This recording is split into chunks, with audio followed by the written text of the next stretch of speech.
got time on this. Okay. Hey, Judah. Yeah.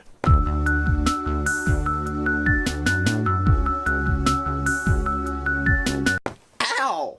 That's the beginning of your interview. When did you start making music? Oh, good question. Very young. Before I can even remember, I would sing like a little squeaking bird. Couldn't carry a tune in a bucket. It's still debatable whether I can or not now. But yeah, that's, my mom told me, I've always been singing. There's video evidence, me singing the VeggieTales theme song. Can we find that? Can we get that? We'll put that on. Well, I don't know if we can get it digital because it's on tape, but we'll see. Find a way. But like, as far as like music goes, when I started school, it was just something my dad had us all do. Being homeschooled, my dad said, we all had to learn to play the recorder because that would teach us how to read sheet music. So yeah, it's just something we all did, and then from there we could pick our prospective instrument. Guess what I picked? What'd you pick? Oh, I know this one, that one. Yeah, Let's do it. What'd you pick? trumpet. Why? Because I was the most loud, or you could say boisterous, of my brethren, my mini brethren, and so I chose the most boisterous instrument we had, and I loved it, and I played it for years.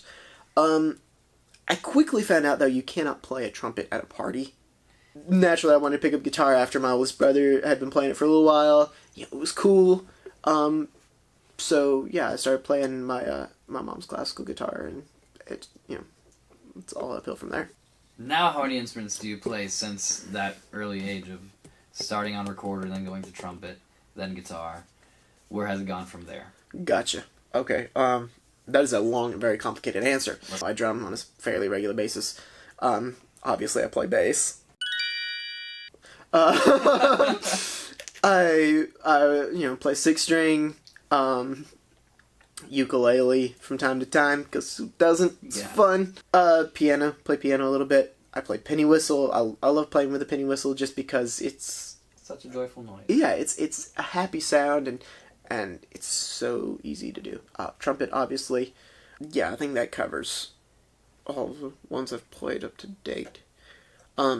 But you said anything in front of me, or put a weird instrument in front of me, and I will play it, just because I like it. And yeah, it's actually a disease. I go like places, and somebody's got an instrument, and I'm like, can I hold this instrument, please? And they're like, yeah, you're weird. And I'm like, sorry. It's not every day you see an accordion. Is there any instrument that you're planning on picking up and playing soon?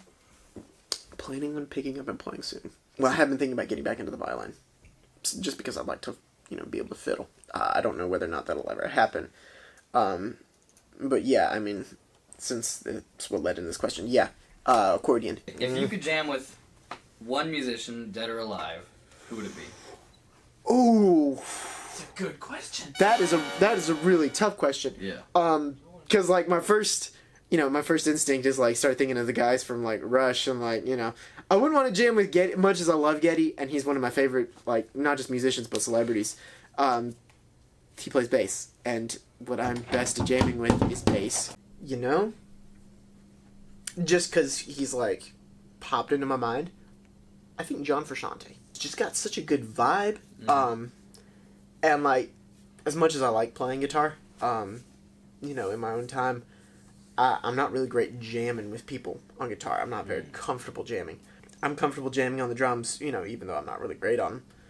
I'm comfortable jamming on bass. And we all know John Frusciante can jam with someone on bass.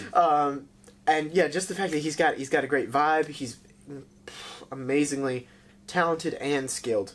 I mean, What would be the first song you'd want to play with him? Oof. Yeah, see, that would be tough, because like I wouldn't want to say, hey, you want to play a Chili Pepper song? I'm like, that's tough. Hey, whatever you want to do, man. There you go. I think that would be sort of the... Yeah, unless he's like, hey, whatever you want to do, man. And then I'm like, oh, crap. A Day in the Life by the Beatles, There you go. Okay. Just something classy. Sure. So he has a high opinion of me, maybe. Maybe. Because who doesn't love the Beatles? Do you consider yourself a bassist? It took a while, but yes. Well, I should clarify. Yes, I consider myself a bassist, but before all things, I really consider myself a musician. In fact, I can't think of a song I've actually started writing by using the bass. What does it take to go into a Jude Woodall bass line? Gotcha. Like, what does it take to make one? What does it take to make one? Well, it takes a Jesse there, because I have yet to write a bass line without Jesse. Closest I've come is one of the songs that's on the upcoming album, not on the EP. Sorry, ladies and gentlemen. I guess what you're looking for is more like my inspiration, my goals, what I shoot for. It's ever present, but it never gets boring. It's constantly moving. It's complex yet melodious. It also can't be too far off the beaten path where the guitar is. What I've noticed in a lot of your stuff is you try to make sure that anytime the bass is playing something. It's not just playing the song. The bass is. That's one place where I didn't really want to cheat, because as a bassist, you can just follow the chords that the rhythm guitarist plays. Whenever he's playing the chord, you're playing that note, and that's fine. It's completely doable, but it's not fantastic at all. And that's a lot of what I like in music, is something that's fantastic, something that's better than average. Do you think the bass should directly influence where the song goes? Because I've noticed that in songs like Tum, and especially Where the Vampires Sleep. Your instruments in a song are your tools, and to not make each instrument vitally important to the way the song sounds is to neglect using some of your material. You're taking down the bar for how good the song can be, if that makes sense. Are there any musicians that you've met or have not met that directly inspired you think? Well, even before I was a bassist, I was a fan of Geddy Lee from Rush, just because he's so intense in everything he does. Sting from The Police was another one of my favorite musicians prior to learning bass. It's so cheap and foreseeable, but Flea from the Red Hot Chili Peppers has been a big inspiration, mostly because I learned to slap by watching a video of him. Really, really a very helpful musician, just when it comes to learning bass. Or what is your favorite song on the EP? I think I'm gonna say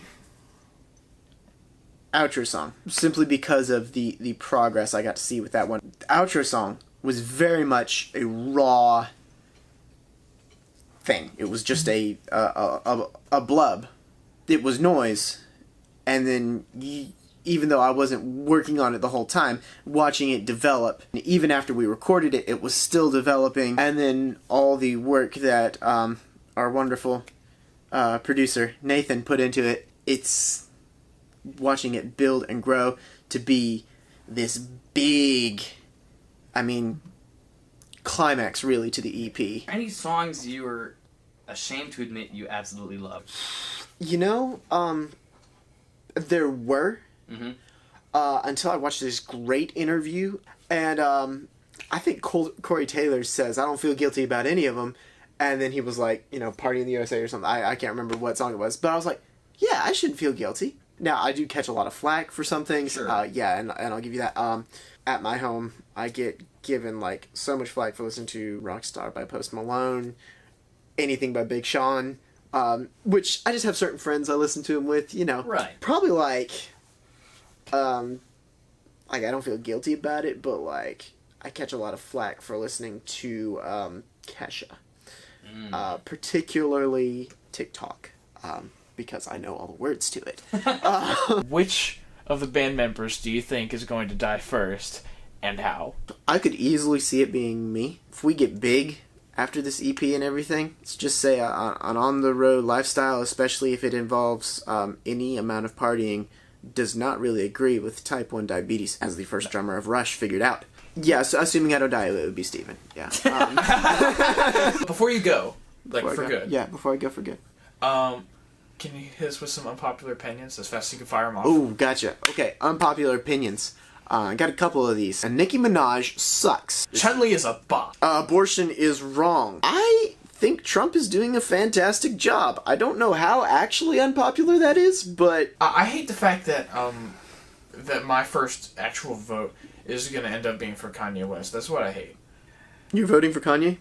You gotta. Okay, how'd you meet the members of the band? How did I meet the members Yeah. of the band?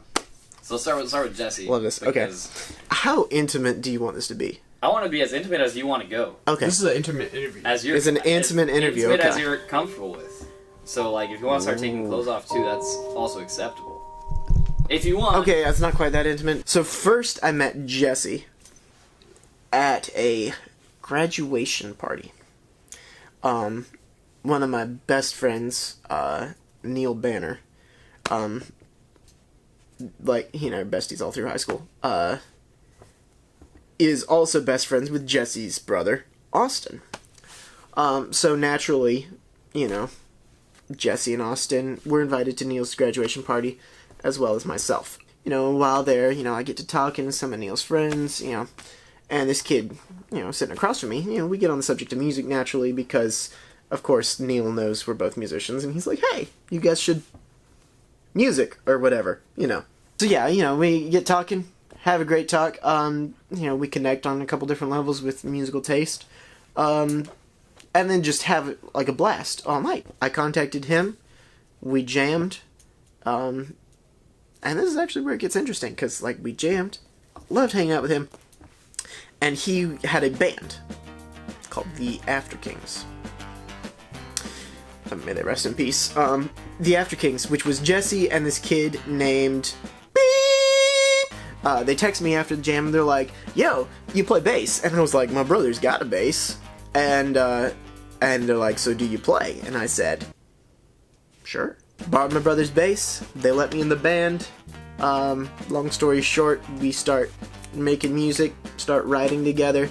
Steven, I met at a mutual friend's birthday party that I was actually not going to be able to go to because I had a gig that day with the After Kings, but 7 days before I had left/got fired. So instead I went to see them perform part of the gig and then proceeded to the friend's birthday party.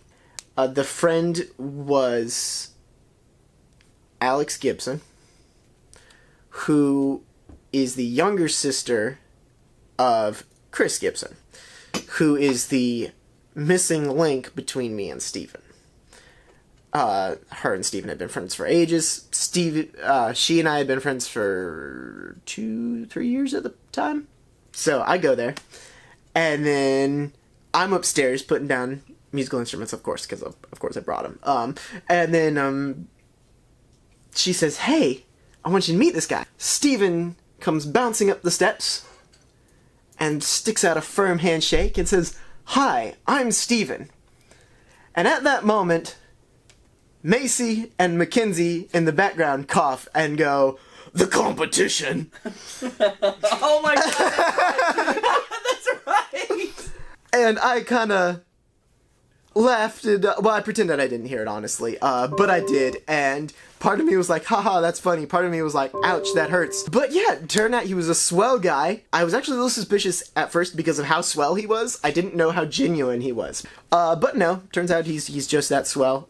We played music by the campfire, sang beautifully to Boston, and, Michelle Bubble. Yeah, it was a time, and found him on Instagram. What can I say? From there, the rest is history. Really, the next time we hung out was when I invited him to come jam with me and Jesse to see if he wanted to be part of the band.